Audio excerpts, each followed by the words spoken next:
اور ہمیں اچھے عمدہ اور اخلاق کریمہ کی جو ہے نا تعلیم دی، یتیموں کے حقوق بیان فرمائے اور ان کے ساتھ حسن سلوک کا حکم دیا، رشتہ داروں کے حقوق بیان فرمائے اور رشتہ داروں کے ساتھ حسن سلوک کرنے کا حکم دیا، اور کمزوروں پر ظلم کرنے سے ہمیں روکا، اچھے اخلاق کی ہمیں تعلیم دی، ہم نے اس کو بہتر سمجھا اور ہم نے ان کے دین کو مان لیا، تو یہ ہماری قوم ہماری دشمن بن گئی، تو ہمارے نبی کے حکم سے ہم یہاں پر آئے ہیں تاکہ آپ کی سلطنت میں ہم جو ہے نا آسودگی کے ساتھ، آزادی کے ساتھ جو ہے نا اپنی عبادت اور ریاضت کر سکے، اس امید کے ساتھ آپ کی سلطنت میں آئے ہیں۔ تو اس کے باوجود بھی یہ لوگ جو ہے نا ہمیں ستانے کے لیے یہاں پر آ چکے ہیں۔ یہ جعفر رضی اللہ تعالیٰ عنہ نے اس کے سامنے تقریر کی، اور اس کے بعد پھر جعفر رضی اللہ تعالیٰ عنہ نے بادشاہ سے مخاطب ہو کر کفار سے سوال کیا، عمرو بن عاص اور عبداللہ بن ابی ربیعہ سے سوال کیا، بادشاہ سلامت آپ ان سے پوچھئے کہ کیا ہم کسی کے غلام ہیں؟ ہاں، اگر ہم کسی کے غلام ہیں، بھاگ کر آئے ہیں، تو پھر ہمیں یہ لے جا سکتے ہیں اور ہمیں لے جا کر ہمیں اپنے مالک کے حوالے کر سکتے ہیں۔ تو بادشاہ نے ان لوگوں سے، کفار مکہ سے پوچھا کیا یہ کسی کے غلام ہیں؟ تو انہوں نے کہا بل احرار کرام، نہیں یہ تو آزاد ہیں اور شریف لوگ ہیں۔ تو پھر جعفر رضی اللہ تعالیٰ، عرب کی میں نے اس سے پہلے بھی آپ کے سامنے بتایا تھا، عرب میں کفر شرک ہر چیز تھی، مگر وہ جھوٹ کو پسند نہیں کرتے تھے، وہ غلط بیانی اور جھوٹ بیانی کے عادی جو ہے نا وہ نہیں تھے۔ تو بہرحال عزیز، میں شروع میں درس میں آپ کے سامنے بتایا تھا، تو ابتدائی درسوں میں ایک پہلے یا دوسرے درس میں، تو الغرض عزیزان محترم، تو اس کے بعد ہوا کیا؟ تو انہوں نے، جعفر رضی اللہ تعالیٰ نے دوسرا سوال کیا، آپ اے بادشاہ ان سے پوچھئے کہ کیا ہم نے کسی کا قتل کیا ہے، خون بہایا ہے؟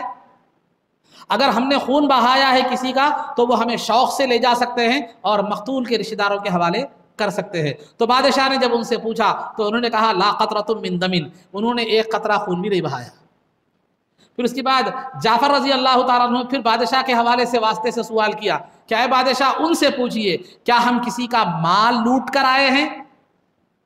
اگر لوٹ کر آئے ہیں واقع تو پھر آپ ہمیں ان کے حوالے کر دیجئے اور پھر وہ جو ہے نا جو چاہے کر لے۔ تو لہذا بادشاہ نے کفار سے پوچھا کہ جو ہے نا کیا یہ تمہارا مال لوٹ کر آئے ہیں کسی کا؟ تو انہوں نے کہا لا قیراتا، ایک پیسہ بھی کسی کا لوٹ کر نہیں آئے۔ تو جب بادشاہ نے یہ تمام آپ کی تقریر اور سوال و جواب کی بات سن لیا تو بادشاہ نے کہا جاؤ، میں ان کو تمہارے حوالے کرنے والا نہیں ہوں۔ تو وہ کفار جو آئے تھے نمائندہ بن کر کفار مکہ کے، وہ نجاشی کے دربار سے جو ہے نا وہ نامراد ہو کر لوٹ گئے، لیکن انہوں نے کوشش نہیں چھوڑی۔ وہ جو کفار نے جو ہے نا کہا، عمرو بن عاص بڑا ہوشیار تھا، تو اس نے کہا کہ جو ہے نا کل میں بادشاہ کے دربار میں ایسا سوال کروں گا کہ بادشاہ مسلمانوں کے خلاف بھڑک جائے گا۔ تو عبداللہ بن ابی ربیعہ جو ساتھ میں آیا تھا اس نے کہا مت بھڑکا بادشاہ کو، یہ لوگ اگرچہ کہ مسلمان ہمارے دین سے پھر گئے لیکن ہماری ہی قوم کے لوگ ہیں، کہیں نقصان نہ ہو جائے ان کو۔ تو عمرو بن عاص نے کہا نہیں، میں بادشاہ کو بھڑکاؤں گا۔ تو لہذا دوسرے دن پھر بادشاہ کے دربار میں اس نے پیش ہو کر عمرو بن عاص نے کہا کہ اے بادشاہ، یہ جو لوگ مسلمان آئے ہیں یہ آپ کے دین کے بالکل مخالف ہے، ان کا دین آپ کے دین کا بالکل مخالف ہے، تو یہ دین بالکل مخالف ہے۔ جب پہلی مرتبہ دربار میں جعفر رضی اللہ تعالیٰ عنہ نے جو ہے نا تقریر کی تھی تو بادشاہ نے کہا تھا تو یہ تو وہی تعلیمات ہے جو عیسیٰ علیہ السلام نے پیش کی تھی۔ تو پھر جب دوسری مرتبہ جو ہے نا اس نے آ کر کہا کہ یہ آپ کے دین کے خلاف ہے مسلمان، تو بادشاہ نے پھر دوبارہ مسلمانوں کو دربار میں طلب کر کے پوچھا کہ تمہارا عیسیٰ علیہ السلام کے بارے میں تمہارا کیا خیال ہے؟ تو جعفر رضی اللہ تعالیٰ عنہ نے جواب دیا کہ عیسیٰ علیہ السلام کے بارے میں ہمارے نبی نے ہمیں یہ بتایا ہے کہ وہ اللہ کے بندے ہیں اور اس کے رسول ہیں، اور اللہ نے ایک کلمے کے ذریعے سے انہیں کیا کیا ہے؟ پیدا فرمایا ہے بغیر والد گرامی کے۔ تو جب یہ بادشاہ نے یہ بات سنی تو زمین سے تنکا اٹھا کر کہا کہ انہوں نے جو بات بیان کی ہے عیسیٰ علیہ السلام کے بارے میں، نہ یہ اس سے زیادہ ہے نہ یہ اس سے کم ہے۔ جب بادشاہ کا یہ جواب سنا تو پہلے تحفہ لیے ہوئے تھے جو بادشاہ وہ درباری وہ آگ بگولا ہو گئے، ان کا عقیدہ بھی اس کے کچھ اور تھا، تو لہذا آگ بگولا ہو گئے۔ تو بادشاہ نے کہا تم جو کرتے ہو کرو، جو غصہ ہوتے ہو جاؤ، مجھے اس کی کوئی پرواہ نہیں، جو حق ہے وہ یہی ہے۔ اور جو وہ تحفے لے کر آئے تھے کفار مکہ، وہ تحفوں کو بادشاہ نے کیا کر دیا؟ واپس کر دیا، اور کہا کہ میں رشوت نہیں لے سکتا، جاؤ تم۔ اور کہا کہ مسلمانوں سے کہا کہ تم اطمینان سے رہو، کوئی سونے کا پہاڑ لے کر بھی میں تمہیں اپنی سلطنت سے نکالنے والا نہیں ہوں۔ تو کفار اس طرح کیا ہے نامراد ہو کر لوٹ گئے۔ یہ 5 نبوی کا واقعہ تھا، 5 نبوی کا جو ہے نا یہ واقعہ تھا۔ پھر 6 نبوی میں امیر حمزہ رضی اللہ تعالیٰ اور عمر رضی اللہ تعالیٰ اسلام لے آئے۔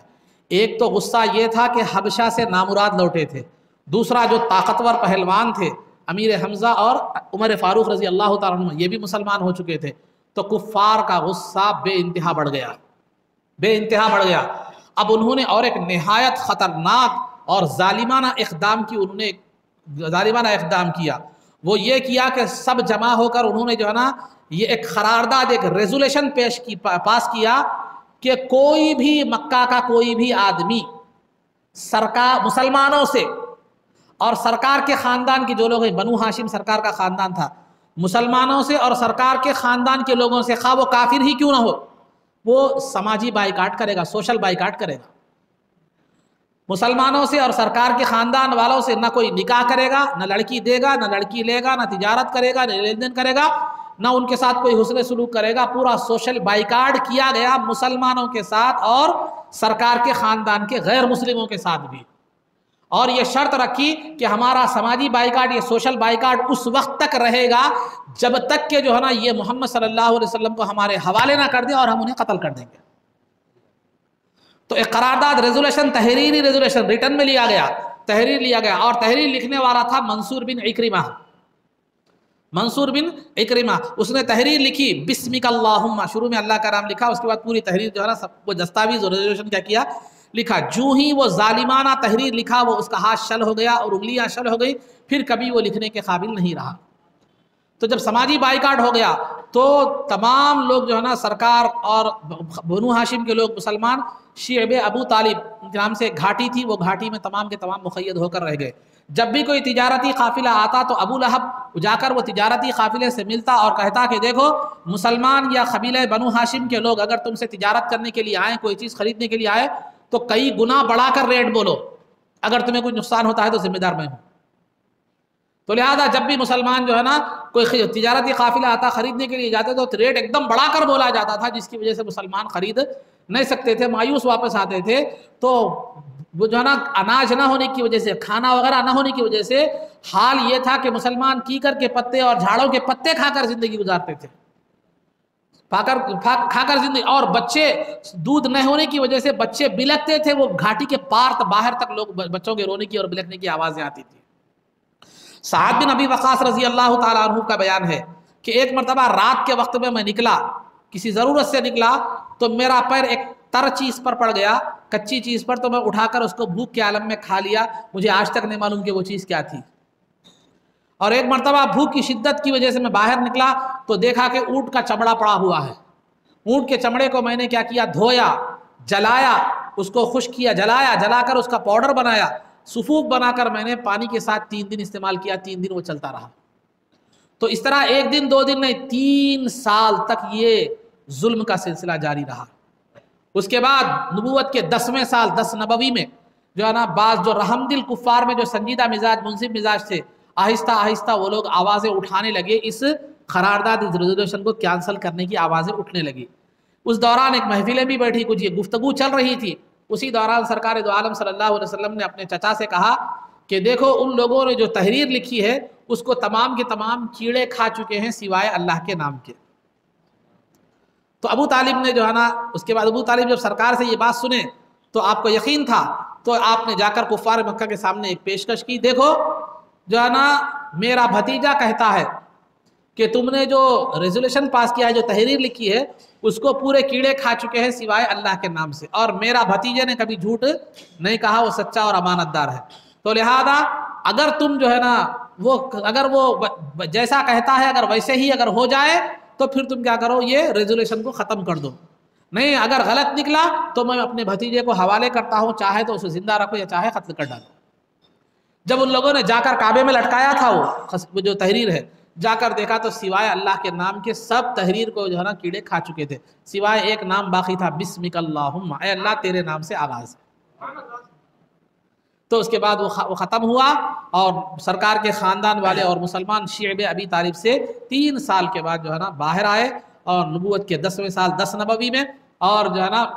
سرکار دو عالم صلی اللہ ابو طالب آئے، کعبۃ اللہ کے غلاف کو پکڑ کر آپ نے ایک رقت انگیز دعا کی کہ اے اللہ ان لوگوں نے ہم پر ظلم کیا، ہماری عزتوں کو پامال کیا، ہمارے رشتہ داروں کو توڑا، رشتہ داریوں کو توڑا، اے اللہ ان سے ان کا انتقام لے۔ اس کے بعد اسی سال یعنی نبوت کے 10ویں سال جو ہے نا سرکار کے چچا ابو طالب جو ہے نا کا انتقال ہوا. ان کے 3 یا 5 دن کے بعد جو ہے بی بی خدیجہ رضی اللہ تعالیٰ عنہ کا انتقال ہو گیا. جو سرکار کے چچا باہر کافروں کے درمیان اور سرکار کے درمیان ایک ڈھال تھے، اور بی بی رفیق حیات جو ہے یہ گھر میں تسلی کا سامان تھی. تو سرکار کو ان دونوں سے گھر میں اور باہر یہ دونوں ایک بہت بڑے سپورٹر تھے سرکار کے. تو لہذا سرکار کو جو ہے نا ان کے انتقال سے بہت زیادہ جو ہے نا غم ہوا، اور اسی وجہ سے اس سال کو عام الحزن والملال کہا جاتا ہے، رنج و غم کا سال 10 نبوی میں. تو سرکار اس کے بعد بی بی خدیجہ کو چونکہ نماز جنازہ کا حکم اس وقت تک نہیں آیا تھا، تو آپ کو جو ہے نا بغیر نماز جنازہ کے ہی دفن کر دیا گیا. جب تک آپ باحیات تھی سرکار نے کسی سے نکاح نہیں فرمایا، بی بی خدیجہ جب تک باحیات تھی. اس کے بعد نبوت کے 10ویں سال جب یہ واقعہ پیش آیا، یہ کافروں کی ظلم اور ان کی زیادتی اور ان کی جو ہے نا یہ جو قرارداد جو بھی ہوئی تھی مسلمانوں کے ساتھ جو سلوک ہوا، جب سرکار اس سے دل برداشتہ ہو کر اس امید پر کہ طائف کے لوگ کیا کریں گے، ایمان لے آئیں گے، طائف پر دعوت و تبلیغ کے لیے سرکار طائف کی جانب چل پڑے. یہ مکہ مکرمہ سے تقریباً 61 کلومیٹر کے فاصلے پر جو ہے نا یہ طائف کا علاقہ مل پڑتا ہے. تو وہاں پر گئے آپ اس امید سے کہ جو ہے نا کہ وہاں کے لوگ کیا کریں گے، دین اسلام کو قبول کریں گے. لیکن وہاں 3 سردار تھے، ایک کا نام حبیب تھا، ایک کا نام مسعود تھا، اور ایک کا نام عبد یالیل تھا. تو یہ تینوں سردار تھے. سرکار نے جب ان کے سامنے اسلام کو قبول کی پیش کیا، کیونکہ اگر سردار قبول کر لیں گے تو سب آسانی سے قبول کر لیں گے. تو ان میں سے دونوں نے تو کہا کہ اللہ کو تمہارے علاوہ رسول بنانے کے لیے کوئی بھی نہیں ملا، اس طرح گستاخانہ الفاظ انہوں نے کہے. اور تیسرے نے کہا کہ جو ہے نا اگر تم واقعی نبی ہو تو پھر تمہارا رد کرنا میرے لیے نقصان کا سبب ہے، لیکن اگر تم نبی نہیں ہو تو تمہاری بات سننا میں کوئی معنی نہیں رکھتا، کوئی اس بات سننے میں مجھے کوئی دلچسپی نہیں ہے. لہذا اس نے بات نہیں سنی. الٹا ان بدبختوں نے شریر لڑکوں کو کیا کر دیا، آپ کے پیچھے لگا دیا. اور وہ لڑکے آوارہ لڑکے جو ہے نا سرکار پر پتھر مارتے تھے. آپ کے ساتھ زید بن حارثہ جو آپ کے غلام تھے وہ بھی تھے. سرکار پر جو بھی پتھر آتا وہ اپنے اوپر لینے کے لیے کوشش کرتے. تو اس کی سلسلے میں ان کا سر بھی زخمی ہو گیا تھا، ان کا جسم بھی زخمی ہو گیا تھا. خود سرکار کا جسم مبارک اتنا زخمی ہو گیا تھا کہ خون جو ہے نا جسم سے بہنے لگا تھا. اور سرکار جب زخموں سے جو ہے نا کمزور ہو کر بیٹھ جاتے تو ظالم دونوں ہاتھ پکڑ کر سرکار کو اٹھاتے پھر پتھر مارے جاتے. تو مکے والوں نے جو کیا اس سے زیادہ تکلیف دہ عمل جو رہا وہ طائف والوں کا جو ہے نا رہا. اس کے بعد سرکار دو عالم صلی اللہ علیہ وسلم تقریباً 1 ماہ تک آپ نے طائف میں جو ہے نا اسلام کی تبلیغ کا کام انجام دیا. اس کے بعد واپس ہونے لگے تو ایک باغ تھا، عتبہ اور شیبہ نامی جو 2 کافروں کا وہ باغ تھا. وہاں پر جو ہے نا کچھ دیر آرام راحت کے لیے آپ لیٹ گئے، اور وہاں آپ نے جو دعا فرمائی بڑی رقت انگیز دعا تھی. اگر عربی حضرات عربی جانیں گے تو بہت زیادہ اردو میں خیر وہ بات تو ہے، لیکن عربی کی جو بات ہے وہ نہیں. اللہم انی اشکو ضعف قوتی وقلت حیلتی، اس طرح کے الفاظ اس کے آغاز ہے کہ اس کا ترجمہ میں آپ کے سامنے بتا رہا ہوں. اے اللہ، میں تیری بارگاہ میں اپنی کمزوری اور اپنی تدبیر کی کمزوری کی شکایت کرتا ہوں. اے ارحم الراحمین، تو ضعیفوں اور بے سہاروں کا مددگار ہے. تو مجھے کس کے حوالے کرے گا؟ کیا یہ خطرناک دشمن، جانی دشمن کے حوالے کرے گا، یہ کسی دوست کے حوالے کرے گا؟ اے اللہ، اگر تو مجھ سے راضی ہے تو پھر یہ تکلیفیں میرے لیے کوئی معنی نہیں رکھتی، لیکن تیری راحت میرے لیے سکون کا باعث ہے. اے اللہ جو ہے نا میں تیری بارگاہ میں پناہ مانگتا ہوں تیرے نور کے وسیلے سے، جس کی روشنی سے زمین و آسمان منور ہیں، جس کی روشنی سے تاریکیاں منور ہو جاتی ہیں. اے اللہ، میں تیرے غضب سے پناہ مانگتا ہوں. اے اللہ، جب تک تو طاقت نہ دے، قوت نہ دے، نہ بندے میں نیکی کی طاقت ہو، نہ نیکی کر سکتا ہے بندہ، نہ برائی سے بچ سکتا ہے. تو یہ آپ کی دعا تھی. تو اس کے بعد جب واپس آپ آ گئے، وہاں سے نکل گئے، تو مقام قرن الثعالب نامی ایک مقام ہے، وہاں پر آپ نے دیکھا کہ ابر آپ کا جو ہے نا سایہ کیا ہوا ہے، اور اس میں سے جبریل امین نے آواز دی کہ اے محمد صلی اللہ علیہ وسلم، طائف والوں نے آپ کے ساتھ جو سلوک کیا ہے اللہ وہ سلوک دیکھ چکا ہے اور سن چکا ہے. اللہ نے پہاڑوں کے فرشتے کو حکم دیا ہے آپ کی بارگاہ میں حاضری کا، لہذا وہ آپ کی بارگاہ میں حاضر ہوگا، آپ اسے جو چاہے حکم فرمائیں. تو اتنے میں ہی پہاڑوں کا فرشتہ جس کو ملک الجبال کہا جاتا ہے، ملک الجبال، ملک نے ملک الجبال کہا جاتا ہے، وہ جو ہے نا وہ آیا، آ کر جو ہے نا آپ کی بارگاہ میں عرض کیا کہ یا رسول اللہ، اگر آپ ایک حکم دے دیں تو یہ پہاڑوں کو، دونوں پہاڑوں کو، مکے اور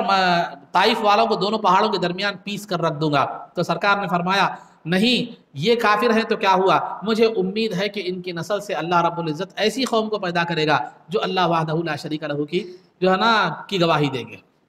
تو لہذا اس کے بعد آپ اور آگے بڑھے تو مقام نخلہ نامی ایک مقام تھا، وہاں پر آپ نماز ادا فرما رہے تھے تو جنات حاضری دیے اور آپ کی قرات کو سنا اور چلے گئے، اور اس کا اور پھر جا کر انہوں نے سرکار کی کہ اللہ کے کلام کی، پھر سرکار کی دین کی وغیرہ کیا ہے تبلیغ اپنے جنات اپنے قبیلے والوں میں کی، جس کا تذکرہ قرآن کریم میں ہے وَإِذْ صَرَفْنَا إِلَيْكَ نَفَرًا مِّنَ الْجِنِّ يَسْتَمِعُونَ الْقُرْآنَ وغیرہ وغیرہ، یہ تفصیلات ہیں۔ تو بہرحال سرکار مدینہ منورہ کو تشریف لائے۔ اب مدینہ منورہ کو تشریف لائے، مکہ مکرمہ کو تشریف لائے، یہ نبوت کا 10واں سال تھا۔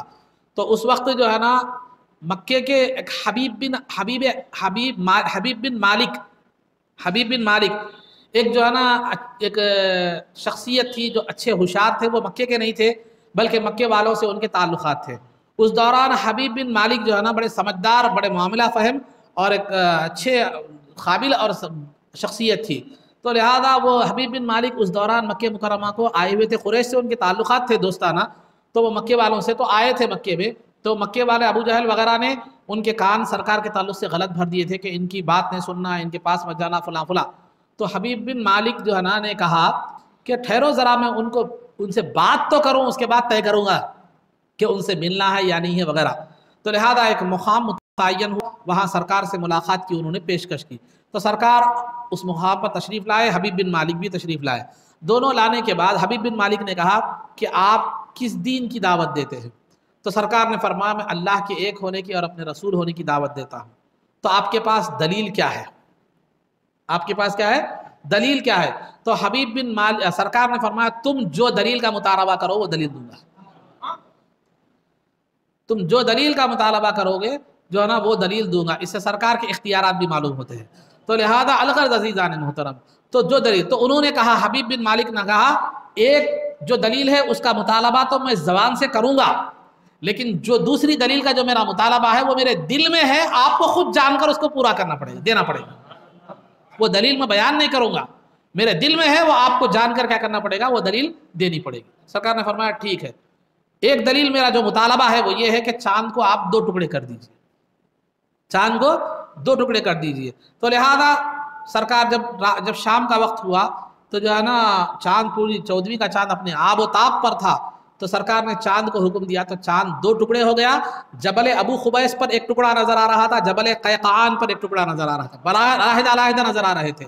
اور اتنی دیر یہ 2 ٹکڑے علیحدہ رہے جتنا عصر سے مغرب کے درمیان کا وقت ہوتا ہے۔ عصر سے مغرب کے درمیان کا جتنا وقت ہوتا ہے اتنی دیر یہ 2 ٹکڑے کی حالت میں یہ کیا ہے چاند رہا۔ اس کے بعد جو ہے نا کفار نے جب یہ دیکھا تو انہوں نے کہا کہ محمد صلی اللہ علیہ وسلم نے ہم پر جادو کر دیا ہے، لہذا ٹھہرو، اطراف و اکناف سے جب قافلے آئیں گے مسافر، ہم ان سے پوچھیں گے کہ کیا انہوں نے بھی ایسا چاند کو 2 ٹکڑے کی حالت میں مشاہدہ کیا ہے کیا؟ تو جب قافلے آئے تو ان سے پوچھا گیا تو انہوں نے بھی تصدیق کی کہ ہاں ہم نے چاند کو 2 ٹکڑوں کی شکل میں دیکھا ہے۔ تو جو لوگ سعادت مند تھے وہ مان لیے، لیکن ابو جہل اور ابو لہب جیسے بدبخت جن کا کافر مرنا جن کے مقدر میں لکھا ہوا تھا، انہوں نے کہا کہ یہ تو جادو ہے، محمد نے ہم پر جادو کر دیا ہے۔ تو قرآن کریم کی آیتیں نازل ہوئی، اقتربت الساعۃ وانشق القمر، کہ جو ہے نا قیامت قریب ہے اور چاند 2 ٹکڑے ہو گیا۔ وَإِن يَرَوْا آیَةً يُعْرِضُوا وَيَقُولُوا سِحْرٌ مُسْتَمِرٌ، کہ جب کبھی بھی وہ کوئی معجزے اور نشانی کو دیکھتے ہیں تو وہ کیا کرتے ہیں، وہ صاف کہہ اٹھتے ہیں کہ یہ تو ایک کھلم کھلا ہمیشہ رہنے والا جادو ہے۔ بہرحال اس کے بعد ایک تو واقعہ مطالبہ حبیب بن مالک نے کیا تھا زبان سے، اب دوسرا جو مطالبہ تھا دل میں جو بات ہے وہ جاننا ہے، اس کو پورا کرنا ہے۔ تو لہذا سرکار نے فرمایا تمہارا زبانی مطالبہ تو پورا ہو گیا، اب تمہارا قلب میں جو بات ہے وہ یہ ہے کہ تمہاری ایک لڑکی ہے، وہ اندھی ہے، لنگڑی ہے، بہری ہے، تم چاہتے ہو کہ وہ ٹھیک ہو جائے، جاؤ تمہاری لڑکی ٹھیک ہو گئی، جاؤ تمہاری لڑکی ٹھیک ہو گئی۔ یہ سننا تھا بے ساختہ جو ہے نا حبیب بن مالک کے زبان سے یہ نکل پڑا، یا اہل مکہ لا کفر بعد الایمان اشہد اللہ الہ الا اللہ وان محمد عبدہ ورسولہ، کہ اے اہل مکہ اب ایمان آنے کے بعد کفر کی کوئی شکل باقی نہیں ہے، میں گواہی دیتا ہوں کہ محمد صلی اللہ علیہ وسلم اللہ کے بندے اور اس کے رسول ہیں۔ اس کے بعد جب وہ گئے حبیب بن مالک اپنے گھر کو گئے، دروازہ کھٹکھٹایا تو ایک خوبصورت لڑکی کلمہ شہادت پڑھتے ہوئے دروازہ کھولی، کلمہ شہادت پڑھتے ہوئے دروازہ کھولی تو لہٰذا پریشان ہو گئے کہ میری لڑکی جو ہے نا لنگڑی تھی، اندھی تھی، بہری تھی۔ اس کے بعد پوچھا بیٹی ماجرا کیا ہے؟ تو بیٹی نے کہا کہ کچھ دیر پہلے خواب میں میرے ایک نورانی بزرگ آئے، آ کر انہوں نے کہا کہ بیٹی دیکھو تمہارے والد ایمان لا چکے ہیں، تمہارے والد ایمان لا چکے ہیں، اگر تم بھی ایمان لاؤ گی تو شفا یاب ہو جاؤ گی۔ تو لہٰذا میں نے کلمہ پڑھ کر مسلمان ہو گئی تو اللہ رب العزت نے مجھے صحت عطا فرما دی۔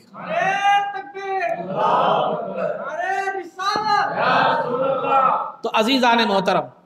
اس کے بعد اسی 10 نبوی کے واقعات میں سے ایک ایمان افروز واقعہ میں آپ کے سامنے عرض کرتا چلو۔ طفیل بن عمرو الدوسی، طفیل بن عمرو الدوسی رضی اللہ تعالیٰ عنہ، یہ ایک اپنے قبیلے کے بڑے سردار تھے، بڑے شاعر تھے، عربی داں تھے اور اچھی فہم رکھنے والے تھے، سمجھ رکھنے والے تھے، تجربہ کار شخصیت تھے۔ وہ مکہ مکرمہ کو آئے تو مکہ مکرمہ کو آنے کے بعد کفار نے ان کا ذہن خراب کر دیا، کہا کہ یہاں نعوذ باللہ محمد نامی ایک شخص جو ہے نا آیا ہے اور وہ کبھی اس کی بات مت سننا، وہ جو بھی اس سنتا ہے میوا بیوی میں تفریقہ پڑ جاتا ہے، بھائی بھائی سے جدا ہو جاتا ہے، دوست کو جو ہے جدا ہو جاتا ہے، کبھی اس کی بات نہیں سننا۔ انہوں نے طفیل بن عمرو الدوسی کو اتنا ڈرایا کہ طفیل بن عمرو الدوسی کہتے ہیں کہ میں نے 2 روئیاں اپنے کان میں رکھ کر بازار میں نکلنے لگا تاکہ محمد صلی اللہ علیہ وسلم کا کلام میرے کان میں جو ہے نا نہ پڑے۔ اس غرض سے 2 روئیوں کے ہمیشہ کان میں رکھ کر جو ہے نا میں باہر نکلتا تھا، تو ان 2 روئیوں کو دیکھ کر لوگوں نے مجھے ذوالقطنین کا نام دے دیا۔ ذوالقطنین مانے 2 روئیوں والے، 2 پھائے والے، کثرت سے رکھنے کی وجہ سے۔ تو لیکن اللہ کو کچھ اور ہی منظور تھا۔ ایک ابو طفیل بن عمرو الدوسی کہتے ہیں ایک مرتبہ میں حرم میں گیا تو دیکھا کہ محمد صلی اللہ علیہ وسلم نماز پڑھ رہے ہیں، دل میں خیال آیا، ارادہ تو یہ تھا کہ کلام نہیں سنیں گے لیکن توفیق کی بات تھی، تو لہذا جب دل میں خیال آیا کہ دیکھیں ان کا کلام سنیں، میں سمجھدار ہوں، بڑا ہوں، جوان ہوں اور جو ہے نا میں کلام کو سمجھنے کی صلاحیت بھی رکھتا ہوں، دیکھیں گے اگر ان کا کلام اچھا ہو تو قبول کریں گے ورنہ کیا کریں گے، چھوڑ دیں گے۔ تو لہذا جب انہوں نے جو ہے نا سرکار کے کلام کو سنا تو کلام اتنا اثر انداز ہوا کہ کہا کہ خدا کی قسم، وہ کہتے ہیں کہ خدا کی قسم اس سے بہتر کلام میں نے کبھی نہ سنا اور نہ اس سے بہتر دین میں نے کبھی دیکھا۔ سرکار جب نماز پڑھ کر جانے لگے تو جو ہے نا سرکار کے پیچھے گئے، جب سرکار حجرے مبارک کے پاس پہنچے تو جو ہے نا سرکار انہوں نے کہا کہ یا رسول اللہ صلی اللہ علیہ وسلم، میں جو ہے نا آیا تھا، مجھے جو ہے نا لوگوں نے ایسا کہا تھا، تو لہذا آپ وہاں پر جو ہے نا سرکار پر ایمان لے آئے اور ایمان لا کر عرض کیا کہ یا رسول اللہ، میں اپنے قبیلے میں جا کر دین اسلام کی دعوت دینا چاہتا ہوں، لیکن مجھے کوئی ایک علامت اور نشانی دیجئے جو اسلام کی حقانیت پر بطور دلیل کے میں کیا کر سکوں، پیش کروں۔ سرکار نے دعا فرمائی اللہم اجعل لہ آیہ، اے اللہ ان کو نشانی عطا فرما۔ تو جو ہی سرکار کی دعا کرنا تھا ان کے چہرے میں پیشانی پر نور چمکنے لگا، طفیل بن عمرو الدوسی کے پیشانی پر نور چمکنے لگا، تو وہ اس نورانی دلیل کو لے کر سرکار کی جانب سے اپنے قبیلے دوس کی طرف چل پڑے۔ قبیلے دوس کی راستے میں خیال آیا، کیونکہ قبیلہ بت پرست اور مشرک تھا، آپ اسلام لا چکے تھے، راستے میں خیال آیا کہ کہیں قبیلے کے لوگ میرے جو ہے نا یہ پیشانی کے نور کو دیکھ کر ناسمجھی میں یہ نہ کہہ بیٹھے کہ جو ہے نا طفیل بے دین ہو گیا اس لیے اس کا چہرہ مسخ ہو گیا، بدل گیا، کہیں اس کو غلط نہ سمجھ بیٹھے، غلط انداز میں جو ہے نا اس نور کو نہ لے لیں۔ تو اللہ سے دعا کی کہ اے اللہ میرے اس نور کو کسی دوسرے مقام پر منتقل فرما، تو لہذا وہ نور آپ کے کوڑے میں منتقل ہو گیا، آپ کا کوڑا چمکنے لگا، اور رات کی تاریکی میں جب آپ چمچتے تو اطراف و اکناف کا ماحول وہ کوڑے کی روشنی سے منور ہو جاتا۔ جب آپ رات میں نکلتے تو قبیلے کے لوگ کوڑے کی روشنی کو دیکھ کر ایک عجیب و غریب چیز ہوتی تھی، آ کر جب کوڑے کی پکڑتے تو روشنی ان کی انگلیوں میں سے چھن کر باہر نکلتی تھی۔ تو آپ نے پہلی مرتبہ جب سرکار کے پاس سے گئے تو اتنا جو ہے نا آپ کی تبلیغ میں سے لوگ اتنا متاثر جو ہے نا نہیں ہوئے، تو سرکار سے آ کر شکایت کی کہ یا رسول اللہ میری قوم کے لوگ جو ہے نا وہ نہیں ہو رہے ہیں، متاثر نہیں ہو رہے ہیں دین اسلام سے۔ تو سرکار نے جو ہے نا ان کے لیے دعا فرمائی اللہم اہدی دوسن واتی بہم،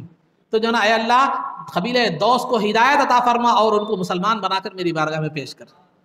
تو لہذا سرکار جب ہجرت کر کے مدینہ منورہ کو تشریف لے گئے تو تقریباً جو ہے نا 7 ہجری میں جو ہے نا یہ 70-80 لوگ مسلمان ہو کر قبیلہ دوس کے آ گئے۔ قبیلہ دوس کے آگے. تو لہذا اسی وقت جو ہے نا، جیسے میں نے حبشہ کا واقعہ سنایا تھا آپ کو کہ حبشہ میں مسلمان مقیم تھے، تو جب سرکار مدینہ منورہ کو ہجرت کر کے گئے تو حبشہ کے کچھ لوگ جو ہے نا اسی وقت مدینے کو آ گئے، کچھ مسلمان، لیکن باقی لوگ حبشہ میں جعفر رضی اللہ تعالیٰ عنہ اور باقی مسلمان وہیں پر رہ گئے تھے. جب 7 ہجری میں خیبر فتح ہوا تو جو ہے نا اس وقت جعفر رضی اللہ تعالیٰ عنہ مدینہ منورہ کو آنے کا ارادہ کیے. جعفر رضی اللہ تعالیٰ عنہ حبشہ سے مدینہ منورہ کو آنے کا جو ہے نا ارادہ کیے. تو جب آپ جانے لگے تو نجاشی جو تھا اس نے جو ہے نا مسلمانوں کے لیے سفر خرچ بھی دیا اور توشہ وغیرہ بھی تیار کیا اور اپنے غلام کو بھی ساتھ کر دیا، اور کہا جعفر رضی اللہ تعالیٰ عنہ سے کہ دیکھو جب سرکار کی بارگاہ میں پہنچنا تو میں نے تمہارے ساتھ جو بھی کیا ہے وہ سرکار کو بیان کر دینا، اور یہ گواہ رہنا کہ میں گواہی دیتا ہوں کہ اللہ کے سوا کوئی معبود نہیں ہے اور محمد صلی اللہ علیہ وسلم اس کے بندے اور اس کے رسول ہیں. چنانچہ خیبر کے زمانے میں 7 ہجری میں جعفر رضی اللہ تعالیٰ عنہ حبشہ سے واپس آئے تو آنے کے بعد سرکار بہت خوش ہوئے اور فرمایا کہ میں نہیں جانتا کہ مجھے خیبر کی فتح سے زیادہ خوشی ہوئی یا جعفر کے آنے سے. اس کے بعد جب آئے تو وہ جو غلام آیا تھا، نجاشی کا جو غلام آیا تھا کہ جو ہے نا وہ اس نے کہا کہ آپ سے میرے بادشاہ نے کچھ کہا تھا، کچھ ذمہ داری آپ کو دی تھی. تو جو ہے نا جعفر رضی اللہ تعالیٰ عنہ سرکار سے جو ہے نا عرض کیا کہ یا رسول اللہ صلی اللہ علیہ وسلم، بادشاہ نے ہمارے ساتھ بہت حسن سلوک کیا، پر کا توشہ خرچ وغیرہ بھی ہمیں دیا، اور وہ گواہی اللہ کی وحدانیت اور آپ کی رسالت کی گواہی بھی دی ہے اس نے، اور آپ سے درخواست کی ہے کہ آپ اس کے لیے دعائے مغفرت فرمائیں. سرکار نے جب یہ بات سنی تو آپ نے وضو فرمایا اور اللہ کی بارگاہ میں دعا کی، اللہم اغفر للنجاشی، اے اللہ نجاشی کی مغفرت فرما، نجاشی کی جو ہے نا مغفرت فرما. تو لہذا یہ 10 نبوی نبوت کے 10ویں سال تک کے واقعات جو ہے نا آپ حضرات کے سامنے جو بیان کیے گئے کہ 5 نبوی میں حبشہ کی ہجرت اور 6 نبوی میں امیر حمزہ اور عمر رضی اللہ تعالیٰ عنہ کا اسلام، اور پھر 7 نبوی سے 10 نبوی تک سماجی بائیکاٹ، سوشل بائیکاٹ جو کفار کا مسلمانوں اور قبیلے بنو ہاشم کے کفار وغیرہ کے ساتھ تھا وہ،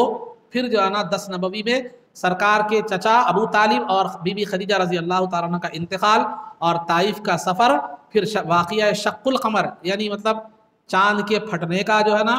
2 ٹکڑے ہونے کا واقعہ، پھر جو ہے نا حبیب بن مالک کے ایمان کا واقعہ اور طفیل بن عمرو الدوسی کے ایمان کا جو ہے نا رضی اللہ تعالیٰ عنہ کے جو ایمان کا واقعہ. تو 10 نبوی تک کے جو ہے نا واقعات آپ حضرات کے سامنے عرض کیے گئے. انشاءاللہ پھر دیگر تفصیلات اور آگے کی باتیں آگے جو ہے نا بیان کی جائے گی. آخر میں اللہ رب العزت سے دعا ہے کہ پروردگارہ اگر اس بیان میں اور کچھ کوتاہی اور نامناسب الفاظ اگر نکل گئے ہیں مولا تو اپنے فضل و کرم سے سرکار کے طفیل میں معاف فرما. اے اللہ ہمارے کہنے اور سننے کو قبول فرما. اے اللہ سرکار دو عالم صلی اللہ علیہ وسلم کی سیرت پر عمل پیرا ہونے کی توفیق عطا فرما.